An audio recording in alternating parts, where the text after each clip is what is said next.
Hello students, आपका स्वागत है हमारे चैनल पर।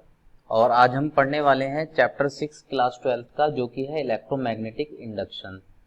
तो इलेक्ट्रोमैग्नेटिक इंडक्शन क्या होता है, इसके अंदर बहुत सारे टॉपिक्स हैं जिनको हम एक एक करके पढ़ेंगे। सबसे पहले हम बात करते हैं इंट्रोडक्शन की।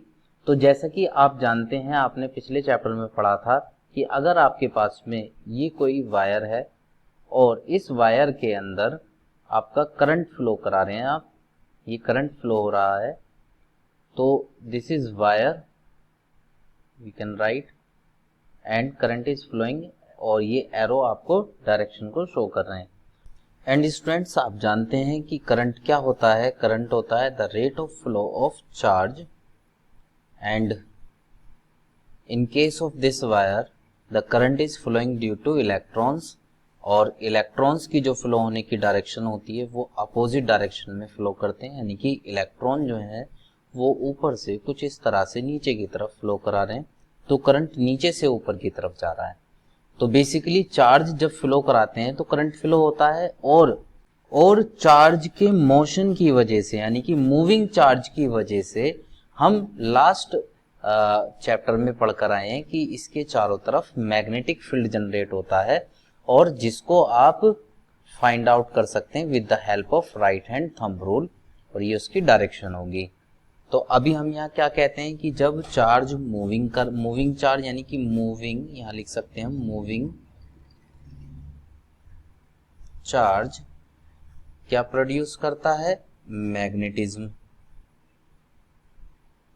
तो क्वेश्चन ये उठता है कि क्या अगर आप मैग्नेटिक, यानी कि मैग्नेटिक फील्ड को चेंज करते हैं या आप मैग्नेट को मूव कराते हैं, तो उससे क्या इलेक्ट्रिसिटी प्रोड्यूस होती है।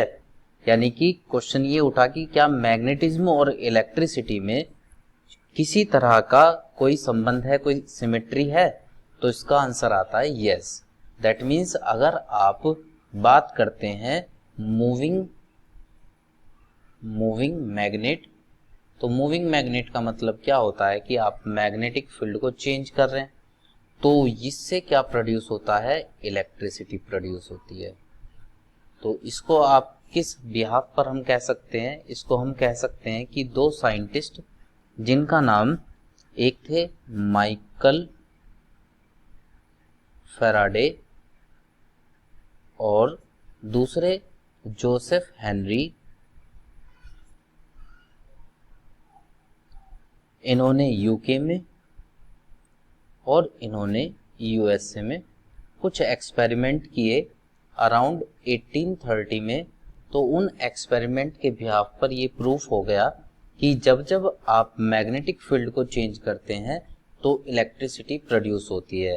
That means electric current flow करता है उसके कोइल के अंदर या फिर वायर के अंदर। तो स्टूडेंट्स, अब हम जानेंगे कि इलेक्ट्रोमैग्नेटिक इंडक्शन क्या होता है। अभी हमने सिर्फ ये जाना कि क्या इलेक्ट्रिसिटी में और मैग्नेटिज्म में किसी प्रकार का कोई संबंध है, कोई सिमेट्री है। तो आइए लिखते हैं इलेक्ट्रोमैग्नेटिक इंडक्शन की डेफिनेशन। अभी हमने बात की कि जैसे हम मैग्नेटिक फील्ड को चेंज करते हैं तो सर्किट के अंदर या कोइल के अंदर जो है करंट प्रोड्यूस हो जाता है, तो उस करंट को कहा जाता है इंड्यूस्ड करंट, और जो ईएमएफ डेवलप होता है उसको इंड्यूस्ड ईएमएफ कहते हैं। तो डेफिनेशन क्या है, the phenomena of generating current EMF by changing magnetic field is called electromagnetic induction. इसको आप ईएमआई से भी लिख सकते हैं। The EMF so developed is called induced EMF, यानी कि जो ईएमएफ डेवलप हुआ दैट इज इलेक्ट्रोमोटिव फोर्स, तो उसको इंड्यूस्ड ईएमएफ कहते हैं, और जो करंट फ्लो करता है उसको इंड्यूस्ड करंट कहा जाता है। इसके बाद में हम बात करेंगे कि मैग्नेटिक फ्लक्स क्या होता है। This is very important term, और यहाँ हम लिख लेते हैं मैग्नेटिक फ्लक्स।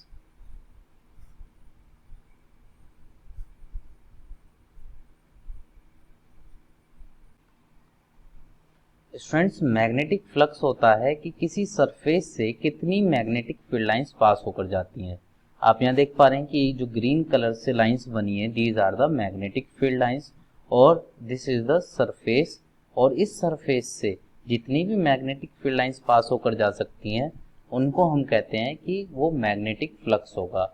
तो स्टूडेंट्स आप देख सकते हैं कि यहाँ पर ये जो सरफेस है, इस सरफेस के नॉर्मल एक वेक्टर लिया हुआ है, इसको एरिया वेक्टर भी हम कह सकते हैं। तो ये 90 डिग्री के एंगल पर है सरफेस के साथ में। तो जब ये सरफेस इस मैग्नेटिक फील्ड के परपेंडिकुलर रखी होती है, यानी कि मैं दूसरे शब्दों में कह सकता हूँ कि ये जो नॉर्मल है और ये जो बी है, इन दोनों के बीच में जो एंगल है वो अगर 0 है, 0 डिग्री है, तो उस स्थिति में जो फील्ड लाइंस होंगी वो सबसे ज़्यादा पास होंगी। तो इस स्थिति में हम कह सकते हैं कि फ्लक्स मैक्सिमम होगा। और ये अगर सरफेस और ये मैग्नेटिक फील्ड दोनों एक दूसरे के साथ पैरेलल है, यहाँ पे क्या था कि ये सरफेस यानी कि सरफेस का जो प्लेन है और ये जो मैग्नेटिक फील्ड लाइंस है ये दोनों 90 डिग्री पर थे, और जबकि नॉर्मल और इसके बीच में 0 डिग्री का यहाँ पर एंगल था। जबकि अगर हम यहाँ पर बात करें तो नॉर्मल तो हमेशा इसके 90 डिग्री पर होगा। तो इसका मतलब अब बी के और इसके बीच में जब 90 डिग्री का एंगल होगा तो उस समय पर एक भी फील्ड लाइंस यहाँ से पास नहीं होकर जाएगी, तो उसको जीरो फ्लक्स कहते हैं। और अगर आपके पास में इस तरह से पोजीशन है कि मैग्नेटिक फील्ड में और इस नॉर्मल के बीच में थीटा डिग्री का एंगल होता है, तो फ्लक्स को बी ए कोस थीटा हम लिखते हैं। तो अगर आप यहाँ पर वेरीफाई भी करना चाहें तो आप देख सकते हैं कि इस पोजीशन में फाई को रिप्रेजेंट करते हैं, फ्लक्स को फाई से रिप्रेजेंट करते हैं, और फॉर्मूला भी आपने देखा बी ए, इसको आप स्केलर प्रोडक्ट से भी इस तरह से शो कर सकते हैं, and it will be B A cos theta. And in first case theta is equal to 0। अगर आप यहाँ थीटा इज इक्वल टू 0 रखते हैं तो यहाँ पर कॉस थीटा यानी कि कॉस 0 की वैल्यू क्या होगी, यहाँ पर जो फ्लक्स आएगा ये आएगा बी ए कॉस 0 के बराबर, और कॉस 0 होता है 1, तो ये होगा बी ए। एंड सिमिलरली अगर आप यहाँ 90 देखते हैं तो 90 की पोजीशन में फाई यहाँ पर होगा B A cos 90, then it will be equal to 0। तो हम इसको फ्लक्स को इस फॉर्मूले से रिप्रेजेंट करते हैं बी ए कॉस थीटा।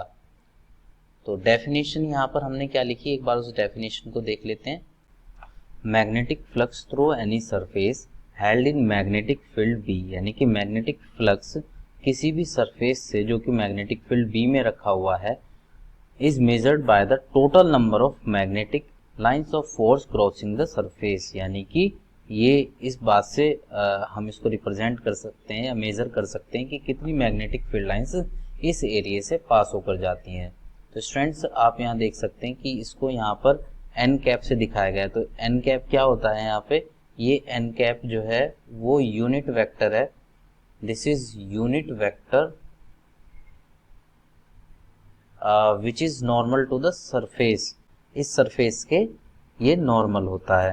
तो आप इसको जो है अगर एरिया वेक्टर यहाँ पर लिखते हैं तो vector A, this is area vector and this is area vector, और ये भी आप इसको यहाँ पर अगर एरिया वेक्टर दिखाते हैं तो दैट मीन्स ये क्या होगा, इसमें यूनिट वेक्टर और मैग्नीट्यूड होगा एक आध। तो हमने इसको जस्ट एरिया वेक्टर लिख दिया, और एन कैप यहाँ जो डायग्राम में आपको दिख पा रहा है ये इस सरफेस के नॉर्मल को रिप्रेजेंट करता है। तो बेसिकली मैंने यहाँ पे जो फॉर्मूले में लिखा था बी ए, तो वो जो है वेक्टर ए, वो यहाँ पर एन कैप जो आप देख पा रहे हैं मैंने उसको वेक्टर ए करके यहाँ पे लिखा है मैग्नीट्यूड के साथ में और डायरेक्शन के साथ में। तो it will be B A cos theta. And इसकी जो वैल्यू अगर आप यहाँ पर देखें, इन दैट केस पहले केस में कि अगर थीटा की वैल्यू 0 होती तो ये बी ए होता, तो उस केस में जो वैल्यू होती है बी की वो फाई बाई ए के बराबर होती, जिसको हम कहते हैं magnetic flux density. This is magnetic flux density. अगर किसी कॉइल में नंबर ऑफ टर्न्स जो है n है, तो उस केस में जो फ्लक्स होता है वो हो जाता है N B A cos theta के बराबर। ये फॉर्मूला कब लगेगा, जब नंबर ऑफ टर्न्स कितने हैं, n के बराबर है। अब हम बात करते हैं कि मैग्नेटिक फ्लक्स की यूनिट क्या होती है। तो यहाँ लिखते हैं heading unit of magnetic flux. Students, जो मैग्नेटिक फ्लक्स है इसकी एसआई यूनिट होती है वेबर, तो हम यहाँ लिख सकते हैं कि SI unit is weber, WEBR। तो वेबर होती है, इसको रिप्रेजेंट करते हैं WB से। अब अगर ऊपर फॉर्मूले में देखें तो phi is equal to BA है और कॉस थीटा, जबकि थीटा की वैल्यू हम 0 ले रहे हैं, तो फाई बराबर कितना होगा BA के। क्यों? Theta is equal to 0 in any case. Then यहाँ पर वैल्यू जो होगी इसकी वो 1 वेबर कब होगी? जब इस B की वैल्यू यानी कि मैग्नेटिक फील्ड की वैल्यू कितनी होनी चाहिए? 1 टेस्ला, और जो एरिया है वो कितना होना चाहिए? वो होना चाहिए 1 मीटर। तो ये यहाँ से क्लियर हो जाता है कि अगर 1 की मल्टीप्लाई 1 से होती है तो उसका आंसर 1 वेबर आता है। तो 1 वेबर कब होगा? जब मैग्नेटिक फील्ड हमने अप्लाई किया हो 1 टेस्ला और एरिया हो 1 मीटर स्क्वायर, और मैग्नेटिक फील्ड इस तरह से सेटअप हो कि थीटा यानी कि ए वेक्टर ए में और बी में जो एंगल है वो 0 के बराबर हो। तो ये हमारा हुआ मैग्नेटिक फ्लक्स के बारे में डिस्कशन। नाउ अब हम देखते हैं experiment of Faraday and Henry. Students, experiment first आप देख सकते हैं जो कि फैराडे एंड हेनरी का एक्सपेरिमेंट है। तो आप इस एक्सपेरिमेंट में क्या देख पाते हैं कि इनिशियली हम क्या कर रहे हैं कि पहले मैग्नेट को इसके पास लेकर जाते हैं और फिर मैग्नेट को इसके दूर लेकर जाते हैं। तो आप यहाँ पर एक बात देख पा रहे होंगे कि जब इसके पास लेकर जाते हैं तो इस मैग्नेटिक ये जो कोइल आप यहाँ देख रहे हैं, इस कोइल में मैग्नेटिक फील्ड लाइंस बहुत ज़्यादा पास होकर जाती हैं, और जब इसको हम दूर लेकर जाते हैं तो मैग्नेटिक फील्ड लाइंस कैसी हो जाती हैं? कम हो जाती हैं। तो हम क्या कह रहे हैं कि मैग्नेटिक फील्ड लाइंस जो हैं यानी कि मैग्नेटिक फील्ड जो है वो चेंज हो रहा है, और जब जब मैग्नेटिक फील्ड चेंज होता है किसी भी कोइल में तो उसमें करंट प्रोड्यूस होगा। तो अब जब आप इसको यहाँ से बैक से आगे की तरफ लेकर आए तो यहाँ पर जो करंट प्रोड्यूस हुआ इन दैट केस, उस समय पर मान लेते हैं करंट की डायरेक्शन ये है जैसे कि आप देख पा रहे हैं। और जब हम इसको बैक लेकर आए नॉर्थ पोल को, यानी कि नॉर्थ पोल को हमने दूर हटाया, तो इस बार करंट की डायरेक्शन अपोजिट होगी। तो ये सब चीजें हम आगे डिस्कस करेंगे लेंज लॉ में कि करंट की डायरेक्शन कैसे हम लोग पता लगाते हैं। और अगर आप इस मैग्नेट को किसी भी एक पोजीशन पर, यहाँ पर या तो इसी पोजीशन में या इसी पोजीशन में इसको स्टॉप कर दें, यानी कि अगर ये स्टॉप हो जाए यहाँ पर, तो क्या होगा कि तब भी क्या करंट इसमें प्रोड्यूस होगा? तो तब इसमें करंट प्रोड्यूस नहीं होगा। क्यों? क्योंकि अगर आपने इसको स्टॉप कर दिया, ये मोशन में है ही नहीं, तो इसका विद रिस्पेक्ट टू टाइम कोई भी मैग्नेटिक फील्ड चेंज नहीं होगा, और जब मैग्नेटिक फील्ड चेंज नहीं होता तो इसमें कोइल के अंदर कोई भी करंट प्रोड्यूस नहीं होता। तो मैग्नेटिक फील्ड यानी कि करंट का प्रोड्यूस होने के लिए मैग्नेटिक फील्ड का चेंज होना जरूरी है। इसीलिए ये हमेशा जो मैग्नेट हैं वो हमेशा मोशन में होनी चाहिए, कंटिन्यूटी में होनी चाहिए अगर हमें करंट चाहिए तो ये एक्सपेरिमेंट नंबर 1 था। अब बात करते हैं एक्सपेरिमेंट नंबर 2 की। स्टूडेंट्स, अब देखते हैं एक्सपेरिमेंट नंबर 2, जिसमें कि current induced by current heading दी गई है। अब देखिए इसमें क्या होता है, इसमें ना आप देख पा रहे होंगे कि 2 कॉइल हैं, एक कॉइल है C और एक कॉइल है C'। तो इस कॉइल C में हमने गैल्वेनोमीटर को कनेक्ट किया हुआ है, और इसमें ये बैटरी जुड़ी हुई है, तो इसकी वजह से इसमें करंट प्रोड्यूस हो मतलब करंट फ्लो हो रहा है। और जब करंट फ्लो होता है तो इसके चारों तरफ मैग्नेटिक फील्ड जनरेट होता है, तो ये मैग्नेटिक फील्ड जनरेट हो रखा है इसमें। अब ये पहले कॉइल मान लीजिए यहाँ पर थी, इनिशियली ये कॉइल मान लेते हैं यहाँ पर थी, और आपने इसको इसी तरह से जोड़ा हुआ है। तो स्टूडेंट्स क्या होगा कि अभी जो मैग्नेटिक फील्ड लाइंस यहाँ पर आप देख पा रहे हैं कि ये जो फील्ड लाइंस है, अगर ये दूर होता तो इतनी फील्ड लाइंस इसमें से पास नहीं होती जितनी अभी आप इसमें देख पा रहे हैं। तो जब इसको इसके पास लेकर आए, तो जैसे ही इसको इसके पास लेकर आते हैं तो तुरंत इसमें हमें एक डिफ्लेक्शन दिखाई देता है, करंट प्रोड्यूस हमें इसमें दिखाई देता है कि करंट प्रोड्यूस हुआ। और जब हम इसको दूर लेकर जाते हैं तो भी इसमें करंट प्रोड्यूस होता है, लेकिन डायरेक्शन अलग हो जाती है। क्यों? क्योंकि जैसे ही इसको दूर लेकर जाते हैं तो जो अभी मैग्नेटिक फील्ड लाइंस हैं वो कम हो जाएंगी, और अगर पहले की तरह आप इसको रोक दें तो एक भी इसमें करंट की जो वैल्यू होगी वो जीरो होगी, करंट प्रोड्यूस नहीं होगा। क्यों नहीं होगा? क्योंकि यहाँ पर अब जब आपने इसको स्टॉप कर दिया तो मैग्नेटिक फील्ड लाइंस चेंज नहीं होंगी। तो यहाँ से हम लोग किस रिजल्ट पर पहुंचते हैं कि जब जब मैग्नेटिक फील्ड चेंज होता है तब तब दूसरी कॉइल में करंट प्रोड्यूस होगा। तो जब आप इसको पास लेकर गए तो फील्ड लाइंस ज्यादा होने की वजह से इसको ज्यादा क्रॉस किया तो फ्लक्स ज्यादा हुआ तो करंट प्रोड्यूस हुआ। बैक लेकर गए तो कम फील्ड लाइंस हुई तो फिर अगेन करंट प्रोड्यूस हुआ, बट अब की बार दूसरी डायरेक्शन में प्रोड्यूस होगा। तो ये था एक्सपेरिमेंट नंबर 2। स्टूडेंट्स अब देखते हैं experiment number 3, current induced by changing current. तो देखिए अभी इनिशियली यहाँ पे ना दो कोयल दिखाई है आपको, एक कोयल है सी और एक कोयल है सी डैश, और इस कोयल सी में हमने गैल्वेनोमीटर को कनेक्ट किया। तो स्टूडेंट्स देखिए क्या होता है कि जैसे ही अभी क्या हुआ, अभी हमने ना इसको ऑफ किया हुआ है, तो जब ये ऑफ होगा स्विच यहाँ पर, तो इन कंडीशन ऑफ ऑफ स्विच तो यहाँ पे कोई भी करंट नहीं होगा and the magnetic field will be zero. तो बी की वैल्यू इनिशियली कितनी होने वाली है? जीरो होने वाली है। तो यहाँ पर भी बी की वैल्यू क्या होगी? जीरो होगी। और जैसे ही आप इसको इससे कनेक्ट कर देते हैं यानी कि स्विच को ऑन कर देते हैं तो क्या होगा? जैसे ही आपने स्विच को ऑन किया तो यहाँ पर मैग्नेटिक फील्ड जनरेट होगा जो कि अब बराबर नहीं होगा जीरो के।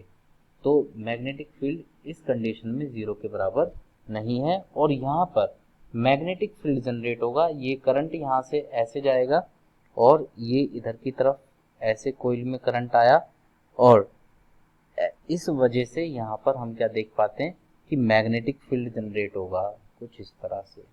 These are the magnetic field lines और ये फील्ड लाइंस ऐसे प्रोड्यूस होंगी। तो अब क्या हुआ? मैग्नेटिक फील्ड लाइंस यहाँ पर भी जीरो नहीं रही हैं।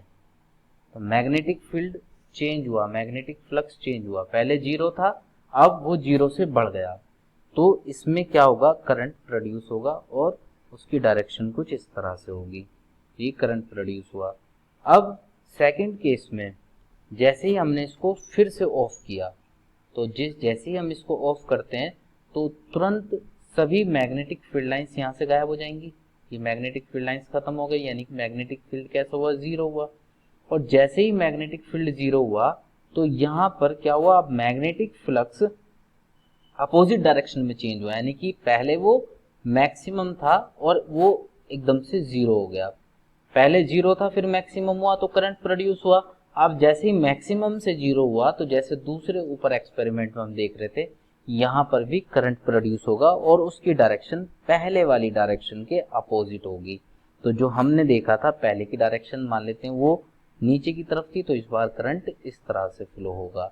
तो ये था हमारा तीसरा एक्सपेरिमेंट। तो इन एक्सपेरिमेंट के माध्यम से हम इतना समझ चुके हैं कि जब जब मैग्नेटिक फील्ड चेंज होता है यानी कि मैग्नेटिक फ्लक्स चेंज होता है तो कोइल के अंदर करंट प्रोड्यूस होगा। इन्हीं एक्सपेरिमेंट से जो है दो लॉ निकल कर आते हैं, Faraday law of electromagnetic induction. अब हम Faraday law of electromagnetic induction पढ़ेंगे। स्टूडेंट्स अब हम पढ़ेंगे फैराडेज लॉ, जिसमें कि फर्स्ट लॉ हमारा है कि whenever the amount of magnetic flux linked with a circuit changes, an EMF is induced in the circuit। यानी कि जब जब मैग्नेटिक फ्लक्स किसी कोइल से या सर्किट से जो लिंक है वो चेंज होता है तो एक ईएमएफ प्रोड्यूस होता है। तो अभी हमने जितने भी एक्सपेरिमेंट देखे हम उनमें क्या देखा कि मैग्नेटिक फ्लक्स क्या हुआ? चेंज हुआ। जब इसको पीछे लेकर गए तो कम हो गया, आगे लेकर गए तो ज्यादा हुआ। ऐसे ही सेम हमने यहाँ पे किया था। और जब इसको ऑन और ऑफ करते हैं तो मैग्नेटिक फ्लक्स चेंज होता है, जीरो से मैक्सिमम पहुंचता है। तो जब जब मैग्नेटिक फ्लक्स चेंज होता है तब तब एक ईएमएफ इंड्यूस होता है और ये जो इंड्यूस ईएमएफ है last so long as the change in magnetic flux continuous. यानी कि ये तब तक रहता है जब तक मैग्नेटिक फ्लक्स चेंज होता रहे, और अगर मैग्नेटिक फ्लक्स चेंज होना बंद कर दे तो ये भी खत्म हो जाएगा, इंड्यूस्ड ईएमएफ भी खत्म हो जाएगा, यानी कि कोई भी करंट यहाँ पर इंड्यूस नहीं होगा। तो जैसे कि अभी हमने यहाँ पर डिस्कशन भी किया था तीनों एक्सपेरिमेंट में कि अगर आप इसको मूव कराना बंद कर दें, यहाँ पर भी इसको अगर मूव कराना बंद कर दें और इसको ऑन ऑफ ना करके एक बार ऑन रहने दें या फिर ऑफ ही रहने दें, तो यहाँ पर फ्लक्स चेंज नहीं होगा और करंट प्रोड्यूस नहीं होगा दूसरी कॉइल में।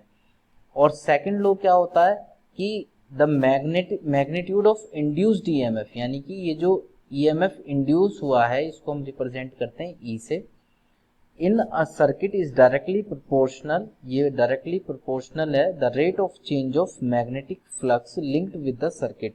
मान लेते हैं कि इनिशियली वो φ1 था और बाद में φ2 हुआ, तो φ2 माइनस φ1, यहाँ पर φ1 लिख देते हैं, तो φ2 माइनस φ1 और डिवाइडेड बाई टी, तो उसने क्योंकि हमसे कहा rate of change of flux, तो ये फॉर्मूला आप इसे बना सकते हैं कि इसको हटाते हैं तो एक कांस्टेंट आता है के, ये हुआ φ2 माइनस φ1 डिवाइडेड बाई टी, और सभी सिस्टम में k की वैल्यू 1 होने की वजह से हम लिखेंगे E is equal to φ2 minus φ1 divided by T. और अब हम बात करते हैं कि अगर आपका बहुत छोटा से टाइम इंटरवल के लिए फ्लक्स चेंज होता है, तो इन दैट केस आप इस E को लिख सकते हैं E is equal to d phi by d t, और यहाँ पर हम साइन लगाते हैं नेगेटिव का। तो यहाँ पर ये जो नेगेटिव साइन है ये हमें बताता है कि जो करंट की डायरेक्शन होती है वो हमेशा जो मैग्नेटिक फ्लक्स चेंज हो रहा है उसका अपोज करती है, इस तरह की डायरेक्शन होती है, जिसको आप अगले टॉपिक में पढ़ेंगे जिसका नाम है लेंस लॉ। तो स्टूडेंट्स आज के लिए इतना ही काफ़ी है। अब अगली वीडियो में हम देखेंगे आगे के टॉपिक जिसमें लेंस लॉ और Lenz law and energy conservation, Fleming's right hand rule और भी बहुत सारे टॉपिक्स उसमें होंगे। Thank you so much. अगर आपको वीडियो अच्छी लगी तो लाइक, शेयर एंड सब्सक्राइब जरूर करें। Thank you.